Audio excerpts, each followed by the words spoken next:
You do not win a war by bombing oil refineries. That is what every general, every strategist, every textbook told you. For decades, the rule was simple. High-altitude bombing, slow, methodical, calculated. Daylight raids were suicide and precision was a dream. The Luftwaffe was invincible in the skies over Europe. You did not fly a B-24 beneath flak cannons and into smoke-belching furnaces. You stayed above at 20,000 feet or more, dropping bombs and praying. The Axis Command had spent years building what they believed to be an unassailable fuel network. Synthetic oil plants in Ploiești, refineries along the Ruhr, pipelines threading across Germany like veins of steel. Hitler's armies ran on this black blood.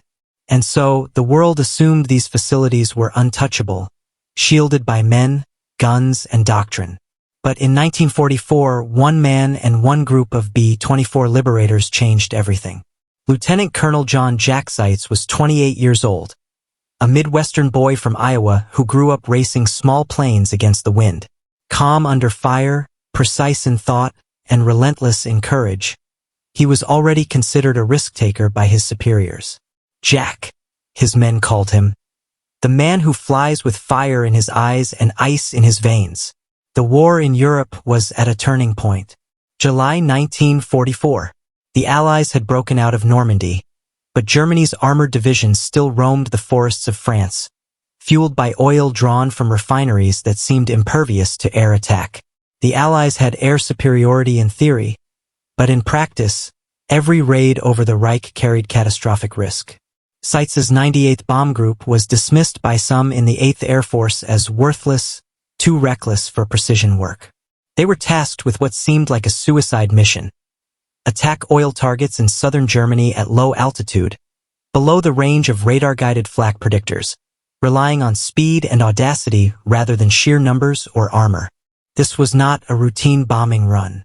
Each plane carried a full load of 2,000-pound general-purpose bombs, the fuel tanks barely sealed against the roar of engines and the fire of anti-aircraft artillery.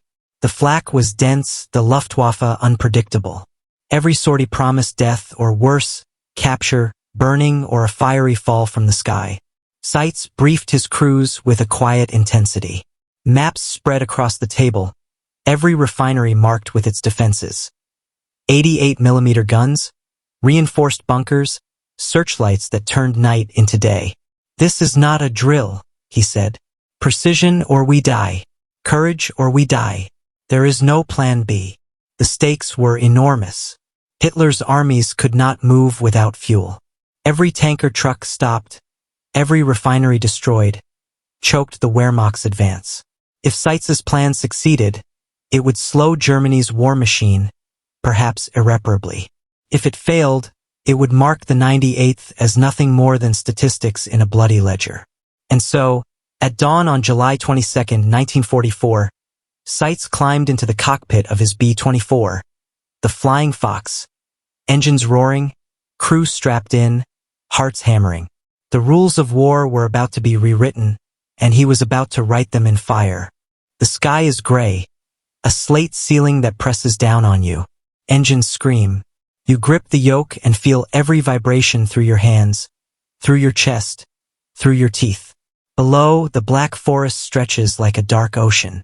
And somewhere beyond that, the Reich's lifeblood waits. Oil refineries, pumps, storage tanks, guarded by men who will not hesitate to shoot. Seitz leads 20 B-24 Liberators off the runway at Amendola Air Base, Italy. Each plane is loaded with 2,000 pounds of explosives. That is 20 tons of death in the air, humming on aluminum wings. At 1,500 feet, the world becomes intimate. The smell of scorched earth, the whistle of bullets, the sharp tang of gasoline in the air. Steady. Seitz says over the intercom, voice calm, precise. Flak at 1, 200, 900, 600. The first salvo of German anti-aircraft fire erupts like thunder. Explosions bloom around the formation, black smoke curling toward the sky. A 98th plane jolts violently as a shell tears past the fuselage.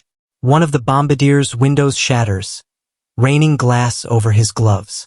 You feel the plane shudder as if the Liberator is alive and in pain. Seitz banks left to avoid a line of flak. You see the steel petals explode beneath you, hundreds of fragments raining into the air like deadly hail. Another plane, 2 rows over, takes a direct hit. Engines scream.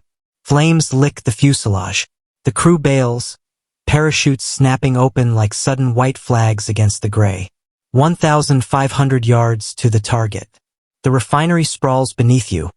A steel jungle of pipes, towers, and black rivers of oil. 1,200 yards. The defenders are everywhere.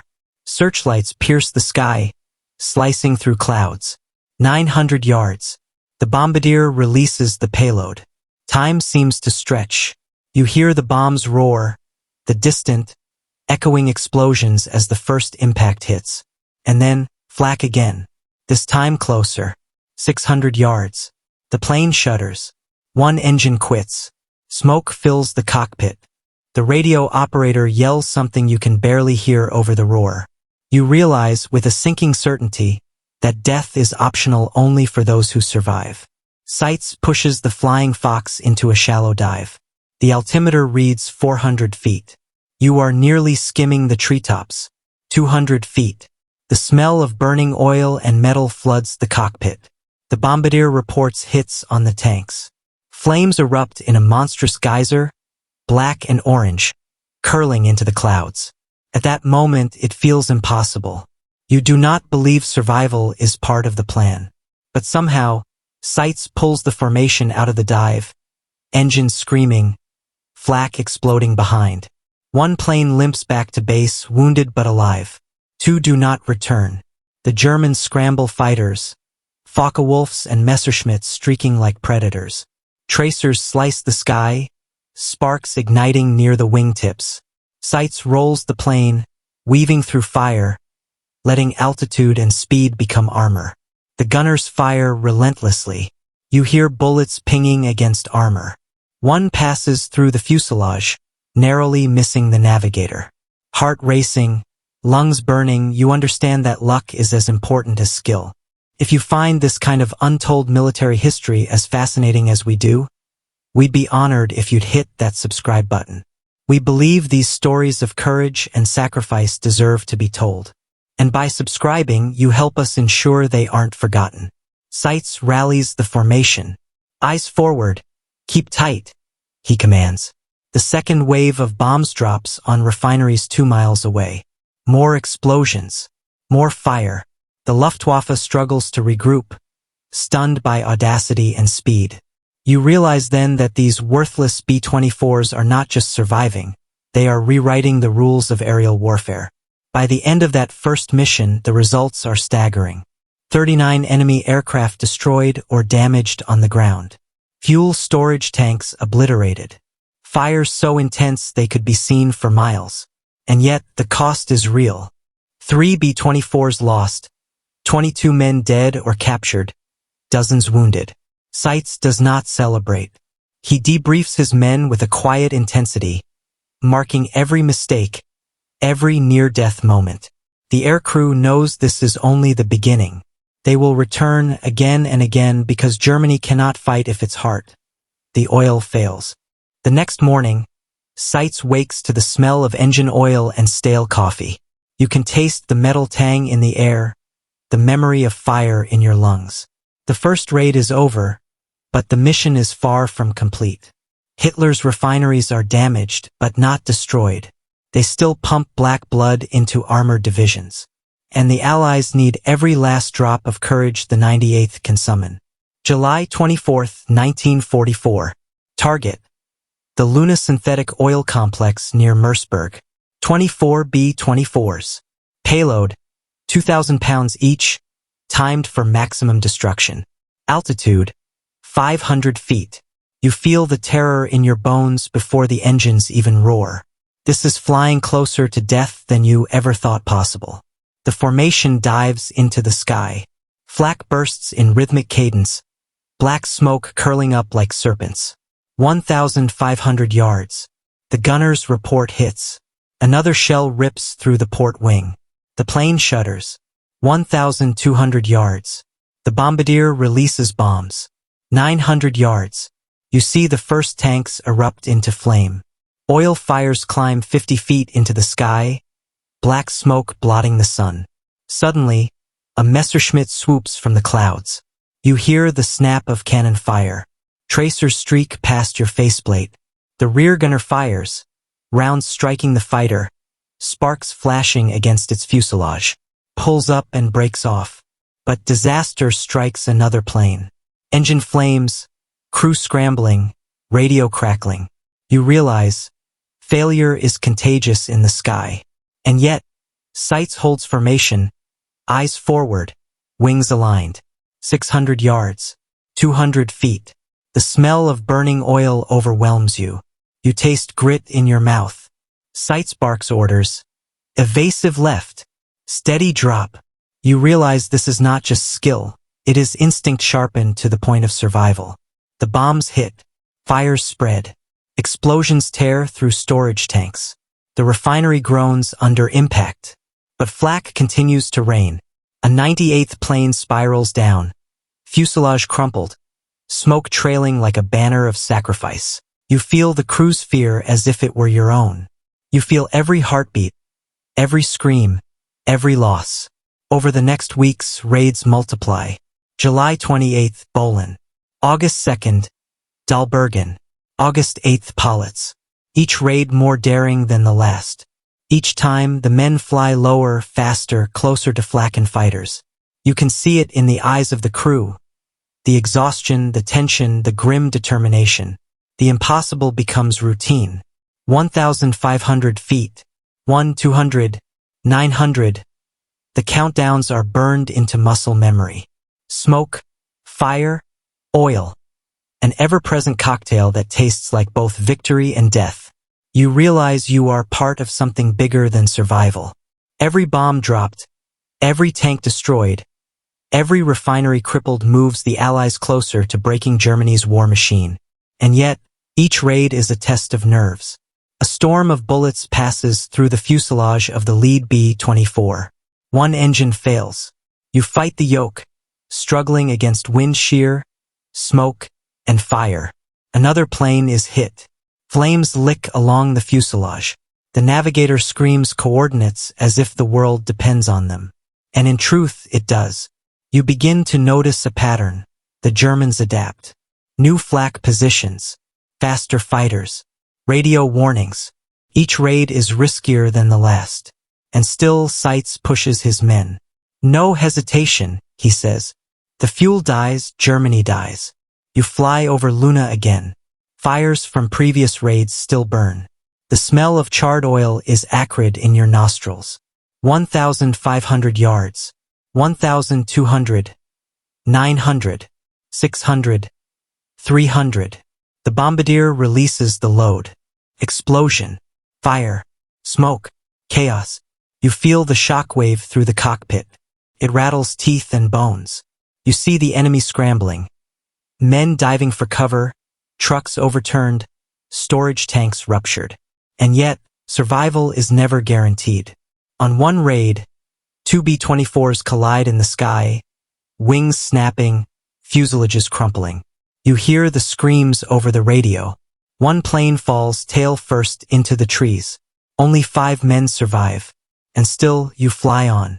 If you think about it, this is war distilled to its essence. Risk, precision, courage. And you are part of it. You understand why the 98th was called worthless. Because no one else had the guts to fly like this. No one else had the nerve to skim treetops over oil refineries while death circles in the sky. But courage does not care about names. It only knows action. By August 15th, Seitz and the 98th have flown 18 low-level missions. Enemy fuel production has dropped by nearly 30%. Fires still burn. Smoke darkening the sky for miles. The Luftwaffe is demoralized. Commanders are frantic, shifting fighters, sending reinforcements, but nothing stops the Liberators. Seitz climbs into the cockpit once more. Exhausted, tense, aware of every shadow. The men are tired, but the B-24s are relentless. You feel every engine vibration, every gust of wind, every explosion beneath the wings. You understand now that survival is measured in moments, and every moment counts. The impossible has become your new normal. You are no longer afraid. Fear has been replaced by focus, courage, and a deep understanding that every drop of oil destroyed is a victory carved into Germany's spine. What they didn't know was that the destruction of a few key refineries could ripple across an entire continent. The Germans wake to chaos in their supply lines. Trucks stand idle, engines silent. Tanks, armored vehicles, trucks carrying fuel for frontline divisions stationary. Mobility is paralyzed. High command panics. Albert Speer, Minister of Armaments, scrambles engineers to repair the refineries. Orders cascade down the chain of command. Protect fuel at all costs. But the 98th does not wait. They return, again and again, exploiting the weak points, attacking at dawn, dusk, under cloud cover, in smoke, in fire. Seitz's meticulous planning is paying off. You begin to see the broader impact. The 15th Army cannot maneuver. Panzer divisions slow to a crawl. Logistics collapse. The Allies advance with fewer casualties, fewer obstacles. One raid at Dollbergen destroys 6 storage tanks in seconds. Enemy records later confirm loss of over 500,000 gallons of synthetic oil. One raid alters an entire campaign. The Luftwaffe reacts. Fighter groups are rerouted. Anti-aircraft batteries are reinforced. Radar is recalibrated. But nothing can stop the audacity of these B-24s flying at 400 feet. Even seasoned pilots report, in disbelief, that such precision, such courage was unimaginable. You feel the scale of it now.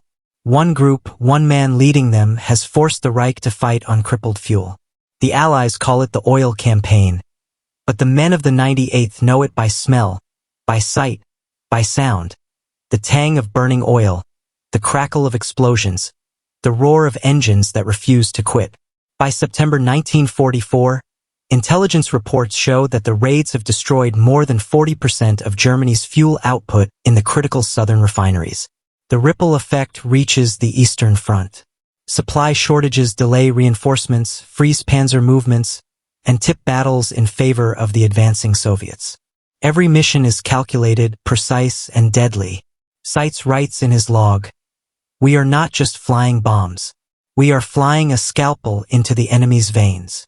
And in truth, that is exactly what they are. The war ends, and the world begins to forget the men who flew low, who risked everything to cut the lifeblood of the Reich. Seitz returns to Iowa, age 29, weary, decorated but quiet. His men scatter across the country, some never speaking of the terror they survived, some haunted by the friends they lost.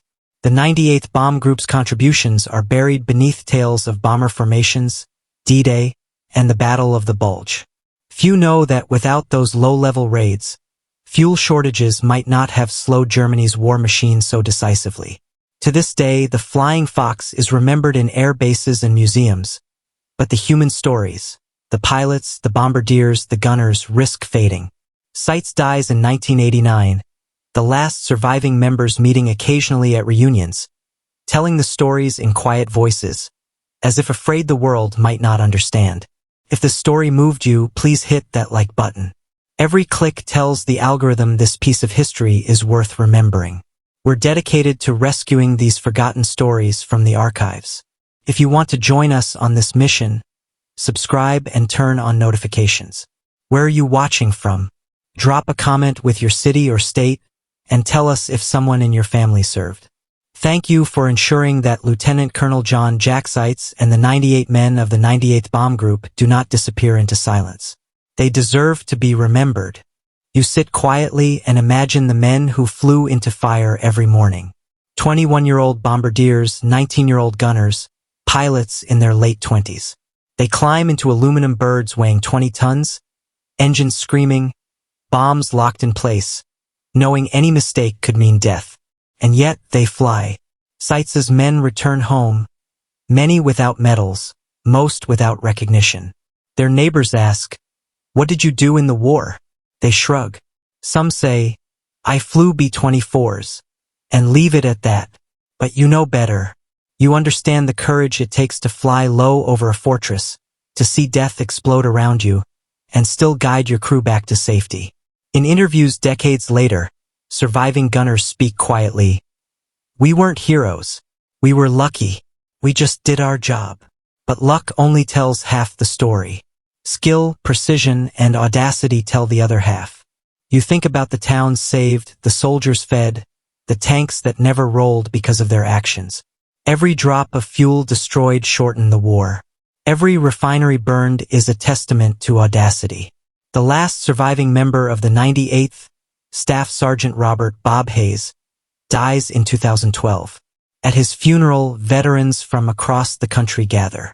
They do not speak loudly, but their silence carries memory. Their presence honors those who did not return. 22 men who never made it home, their names etched into the history of courage that few outside the Air Force will ever know. You realize this is why stories like Seitz's matter. Because history tends to celebrate generals, battles, and grand strategies. But the 98th Bomb Group reminds you that ordinary men can do extraordinary things. That courage can be measured in inches above treetops, in seconds of decision, in the roar of engines over burning oil. Even now, decades later, historians study the low-level raids. They analyze tactics, calculate fuel destruction, and marvel at audacity. But no spreadsheet, no diagram, no textbook can capture the fear, the skill, the human heart beating inside a B-24 cockpit as flak explodes around it. So remember them, not as statistics, not as footnotes, not as worthless units. Remember Seitz, remember Hayes, remember every man who risked everything to bring down Hitler's oil lifeline. Their story is proof that one determined unit, one man leading with courage, can bend the course of history. If the story moved you, take a moment to honor it. Hit that like button. Every click tells the world that bravery, sacrifice, and genius in the face of impossible odds still matter. Subscribe and turn on notifications to help us rescue more forgotten stories from silence. And finally, drop a comment. Tell us where you're watching from and remember someone in your family who served. These connections make history personal. These connections keep memory alive. Thank you for ensuring that Lieutenant Colonel John Jack Seitz and the 98 men of the 98th Bomb Group do not disappear into silence. They deserve to be remembered. They deserve to fly forever in the pages of history. Engines roaring, bombs ready, courage unmatched.